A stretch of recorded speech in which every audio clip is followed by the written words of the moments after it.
দেখো বন্ধুরা, আজকে তোমাদের সঙ্গে আর একটা নতুন রেসিপি নিয়ে চলে এসেছি। তোমরা কেমন আছো বলো। আর আমি আজকে তোমাদের সঙ্গে আর একটা নতুন রেসিপি নিয়ে চলে এসেছি। পুরো ভিডিওটা দেখতে থাকো, কেমন হয়েছে কেউ স্কিপ করো না, না দেখলে পুরোটা না দেখলে কেউ বুঝতে পারবে না। আর দেখো এরকম মাংসের পিসগুলো দেখো, একেবারে ছোটো ছোটো ছোটো ছোটো করে নিয়ে এসেছি মাংসের পিসগুলো। দেখতেই পাচ্ছ, আমি প্রত্যেকটা পিস দেখিয়ে দিচ্ছি। এই পিস দিয়ে একটা পকোড়া করে আমি রেসিপি করব।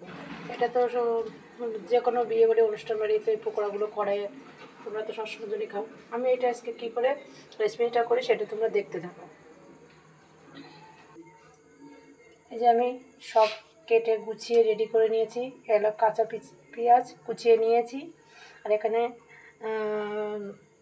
কাঁচা লঙ্কা কুচিয়ে নিয়েছি, পেঁয়াজ কুচিয়ে নিয়েছি, আদা কুচিয়ে নিয়েছি, এদিকে শুকনো লঙ্কা, গোটা শুকনো লঙ্কা রয়েছে, এদিকে কাঁচা লঙ্কা, আর এইখানে এটা ছোটো ছোটো টাইপের পেঁয়াজটা আমি আলাদা কুচিয়েছি। এটা লম্বা টাইপের আছে, এটা ছোটো টাইপের আছে, দুই রকমভাবে আমি পেঁয়াজটা কুচিয়ে রেখেছি।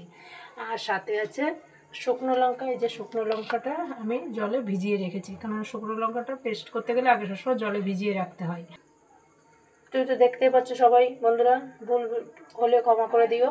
আমি এদিকে সবই তো দেখিয়ে দিলাম, কাঁচা লঙ্কা কুচানো গুটানোটা দেখিয়ে দিলাম, কুচিয়ে রেখেছি, গুটানোটা নিয়েছি সেটাও দেখিয়ে দিলাম, তো আদাটা দেখিয়ে দিলাম, আমি রসুন নিয়েছি সেটাও দেখিয়ে দিলাম, পেঁয়াজ দু রকমভাবে কেটে নিয়েছি সেটাও দেখিয়ে দিলাম। আর সাথে আছে আর একটা, এই যে আলুটা দিয়েই করব আমি। আলুটা ছোটো ছোটো করে ডুমো ডুমো করে কেটে রেখেছি। আমি গোটা জিরে দিয়ে দিলাম, পরিমাণ মতন গোটা জিরে দিয়ে দিলাম।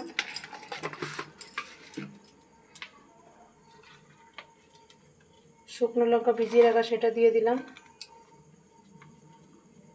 4টে কাঁচা লঙ্কা দিয়ে দিলাম।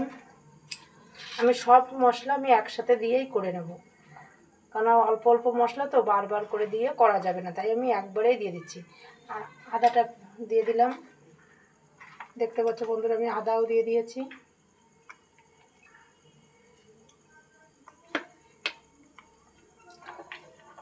এবার রসুনটা দিয়ে দিলাম।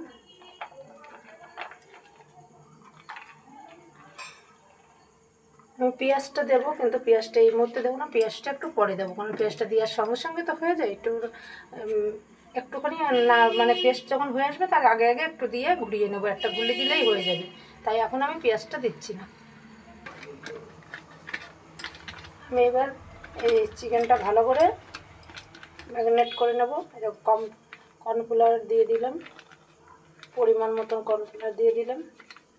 এই যে কাঁচা লঙ্কা কুচিয়ে রেখেছিলাম সেটা দিয়ে দিলাম, পেঁয়াজ কুচি দিয়ে দিলাম,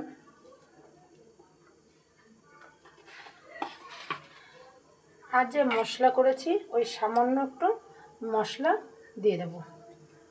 দেখতে পাচ্ছ বন্ধুরা, সামান্য করে একটু মশলা দিয়ে দিলাম, দিয়ে আমি এটা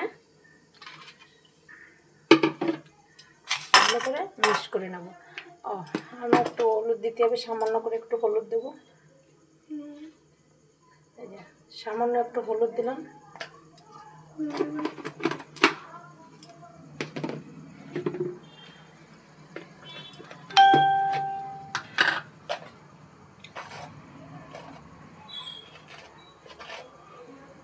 পরিমাণ মতন নুন দিয়ে দিলাম।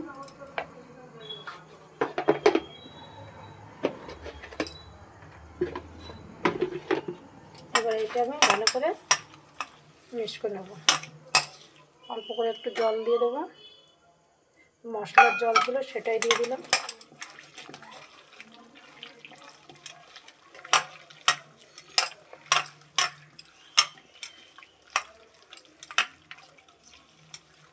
মনে হচ্ছে আমার একটু জলটা বেশি দেওয়া হয়ে গেছে, আমি কর্নফ্লাওয়ারটা আমি আর একটু দিয়ে দেবো।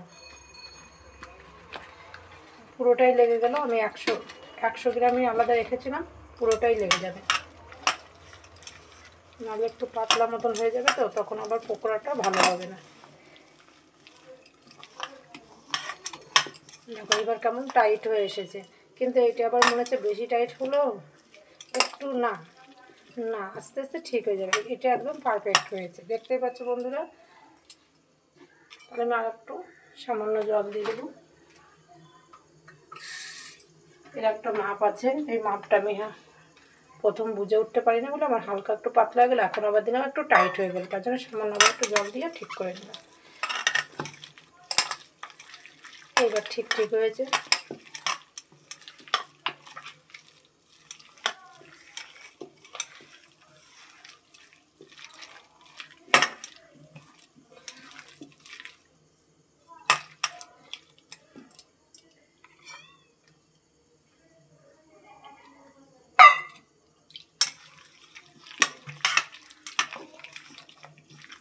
দেখো বন্ধুরা, এইবার একদম পারফেক্ট হয়েছে।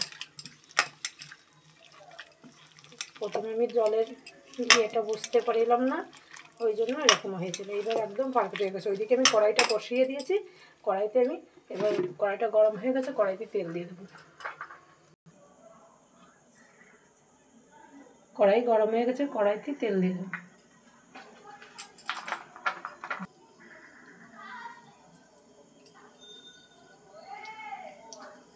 দেখো তেলটা গরম হয়ে গেছে, এবার আমি একটা একটা করে দিয়ে দেবো।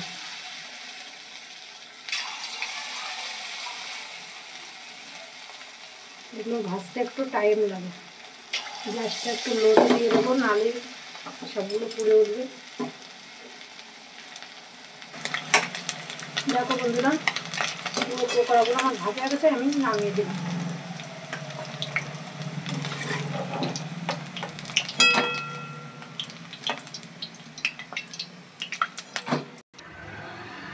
দেখো আমার পকোড়াগুলো সব ভেজে তোলা হয়ে গেছে। এবার আমি কি করে রেসিপিটা করি বন্ধুরা, পুরো ভিডিওটা দেখতে থাকো। আমি দেখো লাল লাল করে বিয়েবাড়ি যেমন করে সেইভাবে আমি করে ভেজে নিয়েছি। এটা এমনিতেই খুব সুন্দর লাগে খেতে, তাই আমি রেসিপিটা করছি, এটা তোমরা দেখতে থাকো, কেউ স্কিপ করো না। তাহলে আমি সাদা জিরে দিয়ে দিলাম,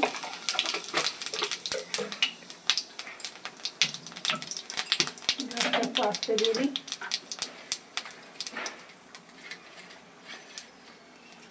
দুটো তেজপাতা দিয়ে দিলাম,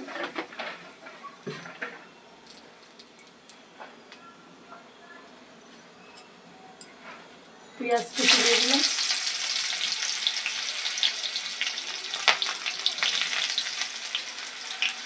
এবার একটু ভাজা ভাজা করে দেবো।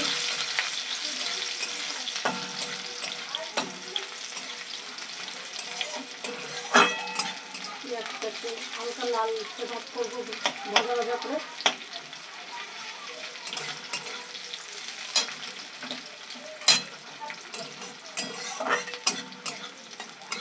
দেখো বন্ধুরা, হালকা হালকা একটা লাল লাল এসে গেছে, পেঁয়াজটা ভাজতে বেশিক্ষণ টাইম লাগে না। এবার আমি মশলাটা দিয়ে দেবো।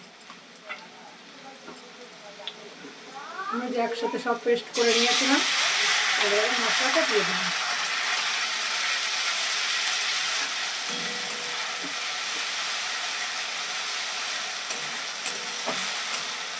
মশলাটাও দিয়ে দেবো, দিয়ে ভালো করে কষিয়ে নেবো।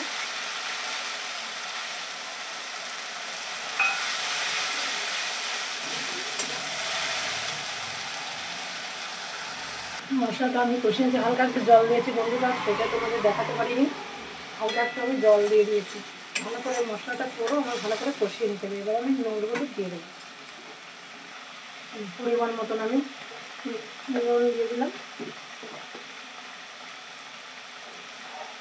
পরিমাণ মতন হলুদ গুঁড়ো দিয়ে দিলাম, দিয়ে এখানে ভালো করে এবার মশলাটা কষিয়ে নেব। মশলাটা অনেক টাইম ধরে কষাতে হবে, কারণ মশলা যদি ভালো কষানো না হয় রান্নার টেস্ট আসে না। দেখো বন্ধুরা, মশলাটা কষানো এসছে, এবার আমি আলুটা দিয়ে আর একটু কষিয়ে নেব। আমি আলুটা একেবারে ছোটো ছোটো ডুমো ডুমো করে নিয়েছি বলে আমি আলুটা ভাজিনি, ছোটো ছোটো ডুমো ডুমো, তো ওই জন্য আমি আর আলুটা ভেজে নিই। আমি এই আলুটা দিয়ে আর একটু কষিয়ে নিই। দেখো বন্ধুরা, আমার মশলাটা আমি কষানো হয়ে গেছে, আলু দিয়ে আমি আরও 10 মিনিট মতন কষিয়ে নিলাম। এবার আমি জল দিয়ে দেবো, এই মশলার জলটাই দিয়ে দিলাম। দেখতে পাচ্ছ বন্ধুরা, আমি বেশি ঝোল করিনি, অল্পই জল দিয়ে দিয়েছি। আমি আলু দিয়ে আগে থেকে কষিয়ে নিয়েছি, আলুটা একটু টাইম লাগবে গলতে। আমি গ্যাসটা একদম লোতে দিয়ে রেখেছিলাম, যাতে আলুটা আস্তে আস্তে সিদ্ধ হয়ে যায়। দেখি আলুটা সিদ্ধ হয়েছে এই বন্ধুরা, দেখো আলুটা একটু ছোটো ছোটো করে পিস পিস করে দিয়া এই দেখো আলুটা সিদ্ধ হয়ে গেছে।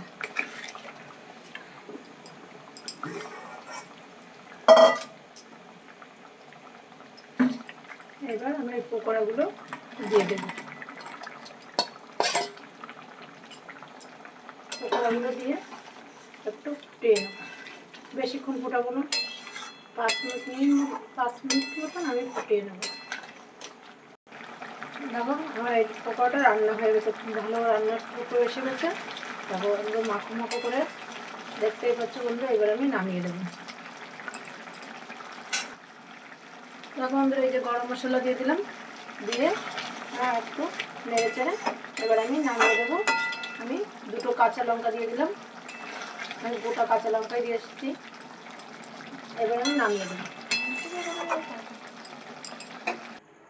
দেখো বন্ধুরা সবাই দেখো আমার চিকেনের রেসিপিটা করা হয়ে গেছে। দেখো কত সুন্দর একটা কালার এসছে। এইভাবে একদিন বাড়িতে করে খেয়ে দেখবে, খুব সুন্দর লাগে। এই ভিডিওটা যদি ভালো লাগে একটু লাইক কমেন্ট শেয়ার করে দেবে বন্ধুরা সবাই ভালো থাকবে, সুস্থ থাকবে। এত সময় আমার পাশে থাকার জন্য অসংখ্য ধন্যবাদ সবাইকে। টাটা।